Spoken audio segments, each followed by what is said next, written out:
ఇల్లు ఇల్లాలు ఈరోజు ఎపిసోడ్. నిన్నటి ఎపిసోడ్లో మనం చూసినట్టయితే రామరాజు చందుతో వల్లిని ఇంటికి తీసుకురా అంటాడు. దానితో చందు నిరాకరించడం జరుగుతుంది. అయితే రామరాజు, నర్మద, ధీరజ్ వాళ్ళు వల్లి ఇంటికి వెళ్ళి ఈ రోజు అయినా వల్లిని అత్తగారింటికి తీసుకొస్తారో లేదో ఈరోజు ఎపిసోడ్లో అయితే మనం చూద్దాం. వల్లి ఇంటికి వెళ్ళిన నర్మద కర్రతో భాగ్యం కాలు మీద అయితే పిచ్చ కొట్టుడు కొడుతుంది. అయినప్పటికీ భాగ్యం నొప్పిని ఓర్చుకొని నొప్పి లేదు అంటుంది. నొప్పి ఉంది అంటే వాళ్ళు చెప్పింది అబద్ధం అవుతుంది అని నొప్పి ఉన్నా లేదు అంటుంది. అప్పుడు ధీరజ్, వదిన, అత్తకి మీ స్టామినా సరిపోవటం లేదు. పెద్ద వదిన అయితే కొంచెం దిట్టంగా ఉంటుంది.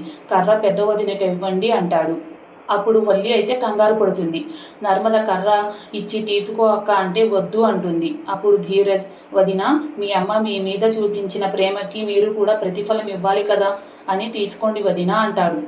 అప్పుడు భాగ్యం అయితే భయపడి అమ్మడు అమ్మడు అని యావండి ఆయన గారండి నొప్పి లేదు అంటుంది. కానీ కళ్ళల్లో నిండి నీళ్ళైతే వస్తాయి. ఏం లేదు ఆనంద భాష్పాలు అంటూ అయితే నొప్పిని అయితే కవర్ చేస్తుంది. ఇంకా చేసేదేం లేక వల్లి తను బాధపడుతూ వాళ్ల ముందు బయటపడలేక కర్రతో వాళ్ళ అమ్మని పిచ్చకొట్టుడు కొడుతుంది.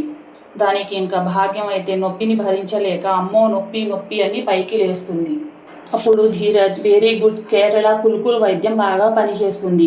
రోజు 4 సార్లు ఇలా ట్రై చేస్తే అత్తయ్య నడవటం కాదు కదా, అత్తయ్య పరిగెడుతుంది అంటూ వెళ్ళి వస్తామని ఒక్క నిమిషం ఆగి, చూడు వదిన, ఆడవాళ్ల మీద చేయి చేసుకోకూడదు అనే మా నాన్న సంస్కారం నేర్పించారు. అందుకని మీరు చేసిన మోసం తెలిసి కూడా ఆగిపోతున్నాను. మా ఇంట్లో అందరూ నిన్ను దేవతలా చూశారు. మా కుటుంబాన్ని, మా అన్నయ్యని మోసం చేయడానికి సిగ్గు అనిపించడం లేదు మీకు, ఛీ అని చెప్పి వెళ్ళిపోతాడు. నర్మద, ధీరజ్ వాళ్ళు బయటికి రాగానే నర్మదకి మెసేజ్ అయితే వస్తుంది. లారీ డ్రైవర్ అయితే దొరికాడు అని ధీరజ్కి చెప్తుంది. ధీరజ్, నేను ఆర్డీఓలో ఎంక్వైరీ చేయించాను. ఆ లారీ నడిపిన డ్రైవర్ ఫోటో ఇదే అని డ్రైవర్ ఫోటో అయితే చూపిస్తుంది. అయితే యాక్సిడెంట్ చేసిన ఆ డ్రైవర్ గురించి ఎలా తెలుసుకోవాలో అని ధీరజ్కి నిద్ర పట్టడు. ధీరజ్ నిద్రపోకుండా ఆలోచిస్తూ ఉంటాడు. అప్పుడే ధీరజ్కి ప్రేమ ఐ లవ్ యూ చెప్పి ఇచ్చిన ప్రేమ జంట పావురాల బొమ్మ అయితే కనిపిస్తుంది. అది విరిగిపోవటంతో ప్రేమ చాలా బాధపడుతుంది. అది గుర్తుకు తెచ్చుకొని ధీరజ్ బాధపడుతూ దాన్ని మళ్ళీ కొత్త దానిలా అయితే అతికిస్తాడు. యాక్సిడెంట్ గుర్తుకు వచ్చి ప్రేమ నిద్రలో నుండి అయితే భయపడి లేస్తుంది. అప్పుడు ధీరజ్, ప్రేమ భయపడకు, నేను నీ పక్కనే ఉన్నా, భయపడకు అని అయినా యాక్సిడెంట్ గురించి మర్చిపోమన్నానుగా, నువ్వు దాని గురించే పదే పదే ఆలోచించి భయపడుతున్నావు, అది ఒక చేదు అనుభవంలా మర్చిపో అని అంటాడు. అప్పుడు ప్రేమ, అది యాక్సిడెంట్ కాదురా, అది ఎవరో కావాలనే చేయించారు, అందుకే నాకు చాలా భయంగా ఉంది అంటుంది. భయపడుతున్న ప్రేమకి నీ భయం, నీ మనసులోని ఆలోచనలు పోవటానికి నీకు ఒక సర్ప్రైజ్ అని తను అతికించిన జంట పావురాల బొమ్మని ఇచ్చి ధీరజ్ కూడా ఐ లవ్ యూ అని చెప్తాడు. నువ్వు నాకు ఎంతో ప్రేమతో ఇచ్చిన గిఫ్ట్ని నేను లైఫ్ లాంగ్ దాచుకోవాలి, కానీ నేను గిఫ్ట్నే కాదు నీ మనసుని కూడా విరగొట్టేశాను. అందుకే నా పశ్చాత్తాపంతో నీ మనసుని అతికించినట్టే ఈ బొమ్మని కూడా అతికించేశా అంటూ ఎలా ఉంది అని ప్రేమని అయితే అడుగుతాడు. అప్పుడు ప్రేమ, మనల్ని ఏడిపించిన వాళ్ళే తిరిగి నవ్వించినప్పుడు ఆ ప్రేమ కొత్తగా పుట్టినట్టుగా ఉంటుంది అంటారు. నీ ప్రేమ కూడా నాకు అలాగే ఉందిరా అంటుంది. అప్పుడు ధీరజ్, ప్రేమ జనరల్గా మనసు అయినా వస్తువు అయినా సరే ఒకసారి విరిగితే అది అతుక్కోదు అంటారు. కానీ దానికి ఒకసారి విలువ కోల్పోయిన దాన్ని ఒకసారి కోల్పోయినప్పుడే దాని విలువ తెలుస్తుంది. ఈ జన్మలో మళ్ళీ కోల్పోకూడదు అని అంత బలంగా ఆ బంధం ముడిపడుతుంది అని లైఫ్లో నిన్ను, నీ జ్ఞాపకాలని దూరం చేసుకునే విధంగా ప్రవర్తించను ప్రేమ అని ధీరజ్ ప్రేమకి మాట ఇచ్చి, నువ్వు భయపడకుండా పడుకో, నీకేం కాదు, నేనున్నాను అని ప్రేమని పడుకో అంటాడు. ధీరజ్ ఎలాగైనా ప్రేమ మనసులోని భయాన్ని పోగొట్టాలి అంటే ఆ యాక్సిడెంట్ జరిగిందా లేదంటే చేయించారో తెలుసుకోవాలి అని యాక్సిడెంట్ గురించి ఆలోచిస్తూ ఉంటాడు. అయితే ఆ ధీరజ్ దానిని ఎలా జరిగిందో, యాక్సిడెంట్ జరిగిందా లేదా అని ఎంక్వైరీ చేస్తున్నాడని సేనాపతికి అయితే తెలుస్తుంది. అది తెలుసుకున్న సేనాపతి ఆ డ్రైవర్ దగ్గరికి వెళ్ళి, అరే చెత్త వెధవ, చందుగాడిని లారీతో గుద్ది చంపేరా అంటే ఆ అమ్మాయిని యాక్సిడెంట్ చేస్తావా అంటాడు. అప్పుడు ఆ డ్రైవర్, దానిలో నా తప్పేం లేదు సార్, నేను కరెక్ట్గా వాడిని లారీతో గుద్దే సమయంలో ఆ పిల్ల అడ్డు వచ్చి వాడిని సేవ్ చేసింది అంటాడు. ఆ పిల్ల అడ్డు రాకపోతే వాడు ఈ పాటికి చచ్చేవాడు. ఈ పిల్ల ప్లాన్ మొత్తం పాడు చేసింది. నేనేం చేయాలి అంటాడు. దానితో సేనాపతి కోపంగా వాడిని కొట్టి, అరే ఆ పిల్లకి ఏమీ కాలేదు కాబట్టి సరిపోయింది. తనకి ఏమైనా అయితే నిన్ను కూడా ఆ లారీతో గుద్ది చంపేసేవాడిని అంటాడు. అప్పుడు డ్రైవర్, ఎందుకు సార్ అంత కోపడుతున్నారు? ఆ అమ్మాయి ఏదో మీ పిల్ల అయినట్టు అంటాడు. అప్పుడు సేనాపతి, ఆ యాక్సిడెంట్ చేసేటప్పుడు నిన్ను ఎవరు చూడలేదు కదా అంటాడు. ఇటు ధీరజ్ ఆ డ్రైవర్ ఫోటో ఫ్రెండ్స్కి చూపించి, అరే వీడేరా యాక్సిడెంట్ చేసింది, వాడిని ఎలాగైనా పట్టుకోవాలి, ఎందుకంటే ప్రేమ యాక్సిడెంట్ కాదు ఎవరో అని పదే పదే చెప్తుంది. ఇప్పుడు నాకు కూడా డౌట్ వస్తుంది అని అంటాడు. ఇటు సేనాపతి కూడా భయం అయితే మొదలవుతుంది. దానితో భయపడి ఆ డ్రైవర్కి ఈ యాక్సిడెంట్ గురించి ఎవరికైనా డౌట్ వచ్చి నీ గురించి కానీ ఆ లారీ గురించి కానీ వెతుకుతుంటూ ఎవరైనా వచ్చారా అంటూ అడుగుతాడు. అప్పుడు ఆ డ్రైవర్, లేదు సార్ ఎవరూ రాలేదు అంటాడు. అప్పుడు సేనాపతి, అరే ఎవరికి డౌట్ రాలేదని, నిన్ను వెతుక్కుంటూ ఎవరూ రాలేదని కేర్లెస్గా ఉంటే అంతకంటే ఎక్కువ ప్రమాదం ఇంకేమీ ఉండదు. నువ్వు కానీ దొరికితే నీ వెనుక నేనున్నానని బయటపడుతుంది. అందుకే నువ్వు ఇక్కడి నుండి బయటకు వెళ్ళిపో అంటాడు. అటు ధీరజ్ గట్టిగా డ్రైవర్ని అయితే వెతికిస్తాడు. ఆ డ్రైవర్ దొరికితే ఆ యాక్సిడెంట్ వెనుక ఉన్న నిజాలు బయటపడతాయని, దాని వెనుక ఎవరు ఉన్నారో తెలుస్తుంది అని అంటాడు. అటు సేనాపతి ఆ డ్రైవర్కి డబ్బులు ఇచ్చి, నువ్వు ఈ ఊరే కాదు ఈ చుట్టుపక్కల ఊర్లలో కూడా ఉండకు, వేరే స్టేట్కి వెళ్ళు అని, నువ్వు గనుక దొరికితే నా పేరు బయట పెట్టావో నిన్ను కూడా చంపేస్తా అని భయపెడతాడు. అటు సేనాపతి ఎలాగైనా దొరకకూడదు అని ప్రయత్నిస్తే, ఇటు ధీరజ్ ఏమైనా సరే ఎలాగైనా సరే తెలుసుకోవాలని ప్రయత్నిస్తూ ఉంటాడు. అయితే ఏం జరుగుతుందో చూద్దాం. అటు నర్మద తన ఫ్రెండ్స్తో మాట్లాడుతూ ఉంటుంది. అప్పుడు తనకు నగలు తాకట్టు పెట్టిన సేట్ అయితే ఫోన్ చేస్తాడు.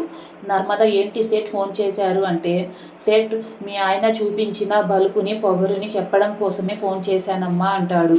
నర్మద ఏం జరిగింది అని అడుగుతుంది. అప్పుడు సేట్, సాగర్ డబ్బులు తీసుకొచ్చి విసిరి కొట్టాడు. అప్పుడు సేట్, ఏంటయ్యా డబ్బులు విసిరి కొట్టావు అంటాడు. అప్పుడు సాగర్, మామూలుగా అయితే ఆ డబ్బులు మీ మొహం మీద విసిరి కొట్టాలి, కానీ అవసరానికి ఎంతైనా డబ్బులు ఇచ్చారు కదా, ఆ సంస్కారంతో ఆగిపోయాను అంటాడు. అయితే ఆ సేట్, నన్నేం చేయమంటావు, నువ్వు వడ్డీ కట్టలేదు, కడతావో లేదో తెలియదు, అందుకే మీ నాన్నగారికి చెప్పాను, ఇందులో నా తప్పేం ఉంది అంటాడు. సాగర్, తప్పు కాకపోతే ఇంకేంటి, అది ఒక్కరోజు వడ్డీ కట్టడం లేట్ అయితే ఏదో కొంపలు మునిగిపోయినట్టుగా మా నాన్నకి చెప్పాలా? నేను ఏమైనా నెలలు తప్పించుకొని తిరుగుతున్నానా? లేదంటే ఈ ఊరి వదిలి వెళ్ళిపోతున్నానా?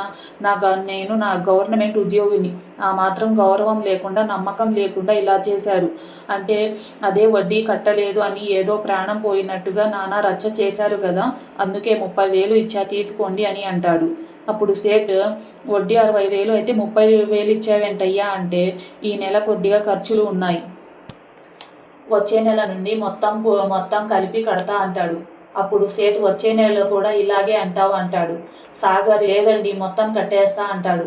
అయితే సేట్ గ్యారెంటీ ఏంటి అని అడుగుతాడు. దానికి సాగర్కి కోపం వచ్చి, మొత్తం కడతా అంటే గ్యారెంటీ ఏంటి అని అడుగుతారేంటండి అంటే, సేట్ నీకు వచ్చేది 60,000 జీతం, నువ్వు 90,000 ఎలా కడతావు అంటే, సాగర్ కోపంగా, మీకెందుకు అవన్నీ, నేను కడతాగా అంటాడు.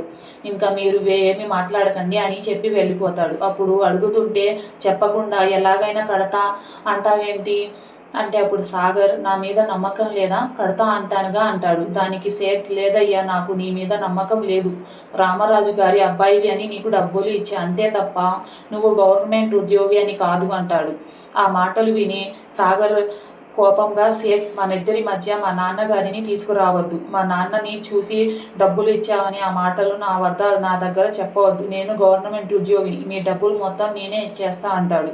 అప్పుడు సేట్, చూడు బాబు, నీకు మీ నాన్నకు ఏవో గొడవలు ఉన్నాయని అర్థమవుతుంది, కానీ నీకు నేను ఇచ్చింది 1 రూపాయో 2 రూపాయలో కాదు, 20 లక్షలు ఇచ్చానయ్యా అంటాడు. అప్పుడు సాగర్, అవన్నీ మీకెందుకండి, నేను మీ మొత్తం డబ్బులు ఇస్తా అంటున్నా కదా. దానితో సేటుకి కోపం వచ్చి, ఇదేదో తేడాగా ఉంది, వచ్చే నెల నా డబ్బు మొత్తం వడ్డీతో సహా అసలు కూడా కట్టేయాలి అని కండిషన్ అయితే పెట్టి బెదిరిస్తాడు. అప్పుడు సాగర్, ఒక్క నెలలో 20 లక్షలు అంటే ఎక్కడి నుండి తీసుకొస్తానని అంటాడు. అప్పుడు అదేని నాకు తెలియదండి, మీరైతే ఆ డబ్బులు మొత్తం నాకు వచ్చే నెల ఎలాగైనా కట్టాలి అని, ఇప్పుడు మీరు ఇందాక నుంచి చాలా ఎక్కువ మాట్లాడావు, ఇప్పుడు నువ్వు ఏం మాట్లాడకుండా ఇక్కడ నుంచి వెళ్ళిపో అని అంటాడు. తను వెళ్ళాక నర్మదకి అయితే ఫోన్ చేసి జరిగిందంతా చెప్తాడు. ఆయన చెప్పిన దానికి నర్మద, మా ఆయన ఏదో కోపంలో మాట్లాడాడండి, తెలియక అంటాడు. అప్పుడు సేట్, మీ ఆయన తెలియక ఏదో కోపంలో మాట్లాడలేదమ్మా, ఆయన గవర్నమెంట్ ఉద్యోగాన్ని పొగరు, అందుకే నెల రోజుల్లో తీర్చేయాలి అన్నాను. మీకు కూడా ఒక మాట చెప్పాలి కదా, అందుకనే ఫోన్ చేశా అని అంటాడు. నర్మదకైతే టెన్షన్ మొదలవుతుంది.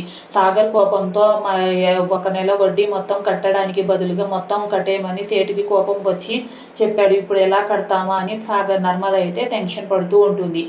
అటు ధీరజ్ ఆ డ్రైవర్ కోసం వెతుకుతుంటే ఒక చోట చాలామంది ఉంటారు. ఏంటి అని అడిగితే ఎస్ఐ ఎగ్జామ్స్ రిజల్ట్స్ అని అంటాడు. అప్పుడు ధీరజ్ అయితే ప్రేమ రిజల్ట్స్ కూడా వస్తాయి అని హ్యాపీగా లోపలికి వెళ్ళి ప్రేమ హాల్ టికెట్ నెంబర్ అయితే ఇస్తాడు. ధీరజ్కి ప్రేమ ఫెయిల్ అయిందని తెలుస్తుంది. దానితో ధీరజ్, లేదు సార్, సరిగ్గా ఒకసారి నెంబర్ చూడండి, టాపర్స్ లిస్టులో ఫస్ట్ ఉంటుంది అంటే, లేదు సార్, నేను సరిగ్గానే చూసా, ఫెయిల్ అయిన లిస్టులో లాస్ట్లో ఉంది అంటాడు. దానితో ధీరజ్, లేదు సార్, నెంబర్ ఏదైనా రాంగ్ ఎంటర్ చేశారేమో, ఒకసారి చూడండి, ఎందుకంటే ఫస్ట్ ఎగ్జామ్లో మా ఆవిడ ఊది పడేసింది ఎగ్జామ్ అని అంటాడు. అప్పుడు నెంబర్ చెక్ చేసి, అవునండి, మీరు చెప్పినట్టే మీ ఆవిడ ఎగ్జామ్ని ఊది పారేసింది అని రిజల్ట్ అయితే చూపిస్తాడు.